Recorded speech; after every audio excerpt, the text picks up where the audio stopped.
অস্বাস্থ্যকর পরিবেশ এবং বিএসটিআইয়ের অনুমোদন ছাড়াই কামরাঙ্গীরচর এলাকায় মুড়ি উৎপাদনকারী প্রতিষ্ঠান ১০ বছর ধরে তৈরি করছে মুড়ি। রমজান মাসে মুড়ির চাহিদা বেশি থাকায় প্রতিদিন ২০,০০০ কেজি মুড়ি তৈরি করে রাজধানীর বিভিন্ন এলাকায় পাইকারিভাবে বিক্রি করে প্রতিষ্ঠানটি। রমজান মাসে ভোক্তাদের স্বাস্থ্যকর খাবার নিশ্চিত করতে Bangladesh standards and testing institution BSTI mobile court পরিচালনার মাধ্যমে মুড়ি উৎপাদনকারী প্রতিষ্ঠানকে ১.৫ লাখ টাকা জরিমানা করে।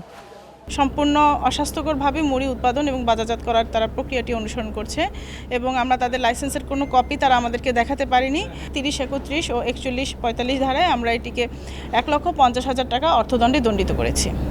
অভিযান পরিচালনার সময় মুড়িতে কী পরিমাণ ক্ষতিকর পদার্থ রয়েছে তা পরীক্ষার জন্য মুড়ি ও চাল নিয়ে যায় মোবাইল কোর্ট। রমজান মাস জুড়ে ভ্রাম্যমাণ আদালতের কার্যক্রম চলবে বলে জানিয়েছে BSTI. Zakia Akter, channel I, Dhaka. BKash পেমেন্টে ১০,০০০ টাকার বেশি অফার। শপিং চলছে তো।